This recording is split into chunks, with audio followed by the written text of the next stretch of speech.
Yo, what is going on, NFL fans? Welcome back to the J All Day Sports Show. In today's episode, I'm going to break down for you all my favorite picks for your survivor pool, your knockout pool, whatever you want to call it. I'm going to give you the best picks for week one for that survivor pool. I'm kind of changing up, altering my strategy a little bit as I kind of see what's happening, where the big injuries are with these different teams, right?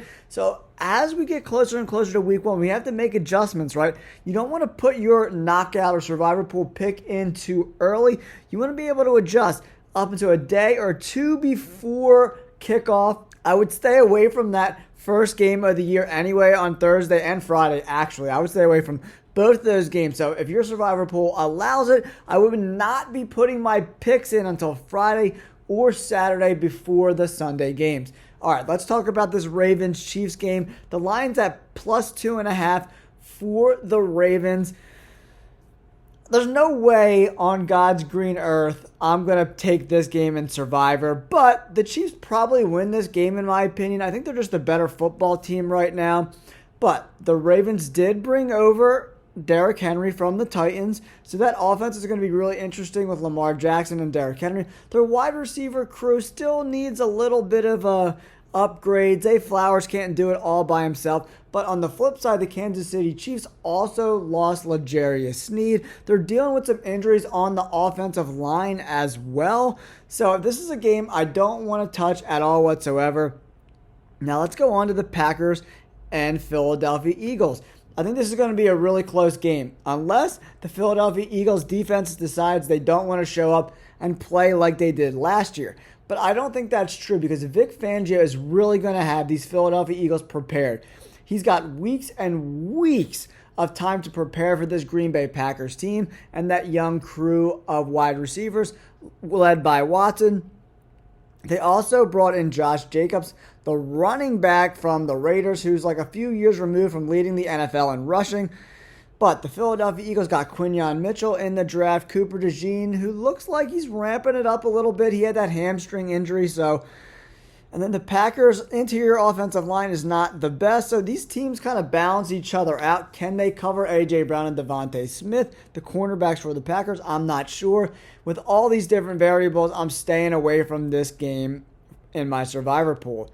All right, here's an interesting game that I don't know if you guys are on this game. Let me know in the comments below. Do you like the Bengals at home versus this Patriots team? The Patriots have not labeled who the starting quarterback is just yet. Jacoby Brissett or Drake May. They're not 100% sure which way they're going to go.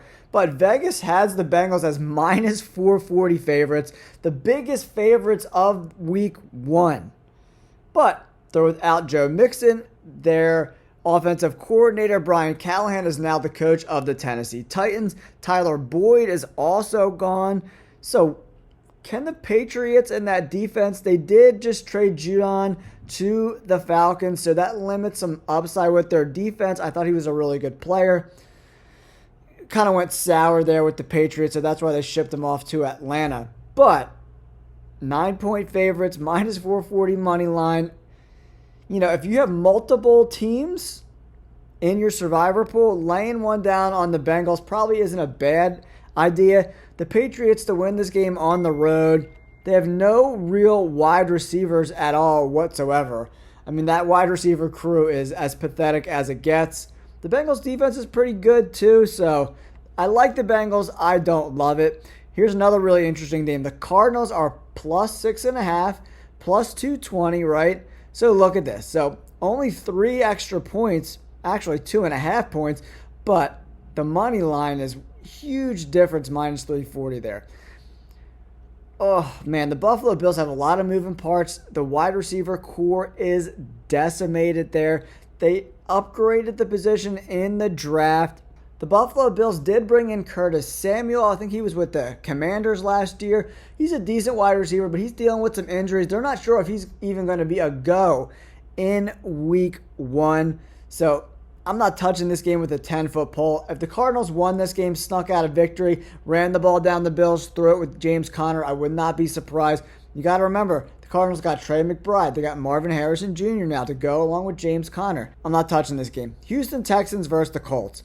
The Texans have looked great in the preseason. CJ Stroud didn't miss a beat in the limited action he's had in the preseason. I'm leaning more and more towards taking the Houston Texans in one of my survivor pool picks. I got 10 of them.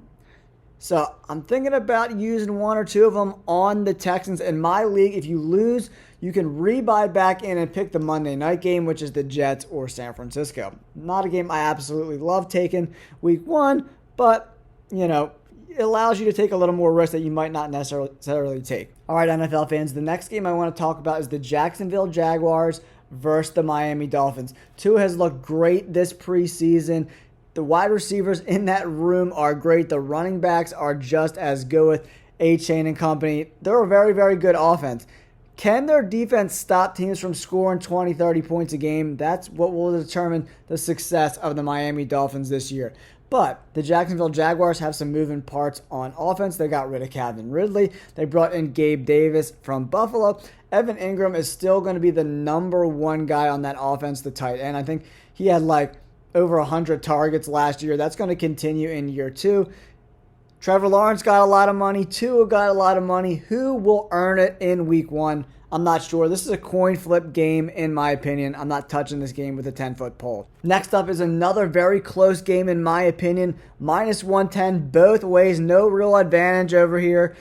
Vikings at the Giants. It's going to be a close game. Sam Darnold will be the quarterback because J.J. McCarthy is hurt. He's done for the year. The Giants added some help to the D-line with Dexter Lawrence, adding Brian Burns from Carolina. Their cornerbacks are still suspect. It looks like Daniel Jones is healthy. He played horrible in the first quarter, but towards the end of that preseason game, the second quarter where he was playing, he started dropping some dimes in the bucket, made some really good passes. So I don't know what Daniel Jones shows up. And when you have Dr. Jekyll and Mr. Hyde, Daniel Jones, I'm not touching this game.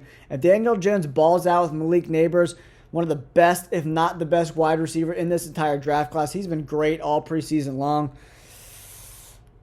From a survivor perspective, I just don't like touching this game. The Vikings on the road. The Vikings are a very different team from playing in the Dome than going outside and playing at the Giants in Jersey, right? Not touching this game. Titans at the Bears.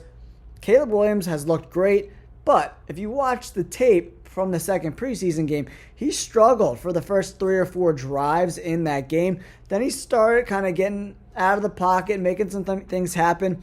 Can the Titans lock him down in week one? I don't know. I doubt it. I like the Bears in this spot, not at minus 4.5, but from a survivor pool, I don't know if I had one team I'm going with the Bears. I don't think I could do that. But maybe mixing in a Bears play here because I don't know how confident I'm going to be using them later in the year. But, man, all those weapons. DeAndre Swift, Cole Kmet, Keenan Allen, Roma Dunze, DJ Moore. Oh, my gosh. I don't know if the Titans are ready to compete with that roster yet. I like the Bears in that spot. That's one of my picks. Pittsburgh Steelers at the Falcons. Russell Wilson and Fields have both looked horrible all preseason. They're both not good. Can the Steelers defense keep them in this game against that high-powered Atlanta Falcons offense? I like Kirk Cousins in this spot because he plays a lot better inside than he does outside. I think the Falcons win this game, guys. I really do. Can Highsmith and Watt get in Kirk Cousins' lap? We'll have to see. Both Kyle Pitts, Drake London. I like the Falcons in this spot. I'm not jumping to bet on this survivor-wise. I'm going to pass, but I like the Falcons in this spot. We got the Panthers at the Saints. Another very interesting game. Some people are high on the Saints. I'm not one of those people. Survivor-wise, if you want to take the home team, given 5 points, it's not a bad spot for the Saints because, honestly, I don't know if I feel comfortable using the Saints at all the rest of the year. So this might be a spot to pick one of your teams with the Saints. But if the Panthers won this game, I wouldn't be surprised. But Miles Sanders is hurt. Jonathan Brooks isn't back yet. They did make some additions to the offensive line. Xavier Legette, the rookie, is out there for the Panthers. Are they ready to compete with a pretty decent Saints defense? I'm not sure. I like the Saints to probably win this game. Here's the game that I'm circling, guys. Broncos on the road against the Seattle Seahawks. The Ravens defensive coordinator, McDonald, is there. Being the head coach of Seattle, he's going to bring that hard nose, hit you in the mouth kind of defense going against a rookie, Bo Nix. But the Broncos on the first depth chart have Jarrett Stidham starting. So either way, whether it's Bo Nix or Jarrett Stidham, I like the Seahawks at home to win this game. Minus 225 is not bad juice there. I don't know if the Broncos have enough weapons to deal with this Seahawks offense. Can they score enough points to keep up with Jackson Smith and Jigba, Tyler Lockett, DJ Moore? Geno Smith is getting healthy. I like the Seahawks. That's probably my pick of the week, guys. Raiders at the Chargers. I'm going with the Raiders, especially plus 3.5. That's my bet. I love plus 3.5 for the Raiders. Gardner Minshew has been tabbed the starter for the Raiders. This game is probably going to be under this 42.5 point over-under spread. The Chargers are going to run the ball 25-30 times. But the Raiders added Christian Wilkins to be paired with Max Crosby. That D-line is going to be coming after Herbert all day. Yo, if I'm the Raiders, I'm stacking the box and I'm making Herbert and the weapons that he hasn't been working with because he's been out most of the preseason dealing with that foot injury. I like the Raiders in this spot. From a survivor pool, stay away. Cowboys, Browns, survivor, you got to stay away as well. The Cowboys have a decent roster, guys, and the defense is really, really good. They could shut down Watson and this Browns offense for sure, but I like the Browns offense with Njoku, Amari Cooper, Elijah Moore. I think that, and Nick Chubb won't be back yet, but the thing that really worries me about the Cowboys is that offensive line. There's a bunch of injuries, a bunch of rookies starting against Myles Garrett and company, man. They're going to stop Myles Garrett. I'm just saying he's going to have 2 or 3 sacks in this game. I like the Browns probably to win this game, but it could be close, and if the Cowboys won, I wouldn't be surprised. Stay away. Commanders, Buccaneers. I like Jaden Daniels, man. I think he's really good. Terry McLaurin is a great wide receiver, but this defense is not very good. Dan Quinn's not going to have them playing well until probably weeks into the season, so you might want to take advantage of the Washington Commanders early in the year. Tampa Bay's pretty much bringing 99% of that roster back to run it back for another potential playoff run at minus 3.5. I think that's low. That means the teams are pretty much even because most home teams get around 3.5 points from Vegas. That's ridiculous. That's just straight ridiculous. I like Tampa Bay to win this game. The Rams, Lions. I like the Lions in this spot too, guys, honestly. Matt Stafford's dealing with a hamstring injury, I think it is. Puka Nacua is banged up. Cooper Kupp is getting older. I don't know if he's going to come back to be the Cooper Kupp of 3 or 4 years ago. I like the Lions in this spot. I like other spots better, but I do like the Lions to win this game at home especially. Then we have the Jets at the 49ers, right? The 49ers have the best roster in the NFL, hands down in my opinion. That offense, we'll have to see if Brandon Ayuk suits up. I like the Jets more if there's no Brandon Ayuk in the game for the 49ers because I really like the Jets defense, and they could get after Brock Purdy.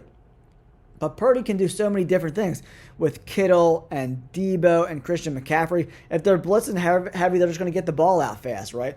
So I like the 49ers to win this game. My 2 picks that I really like the best are the Houston Texans, the Tampa Bay Buccaneers, and I love the Seattle Seahawks. It's a very tough week 1, guys, so make sure you're staying up with the injuries. I'm here on the J All Day Sports Show to keep you updated with all these different injuries so we can make money this year with our survivor pool. Don't forget to like and subscribe. Peace.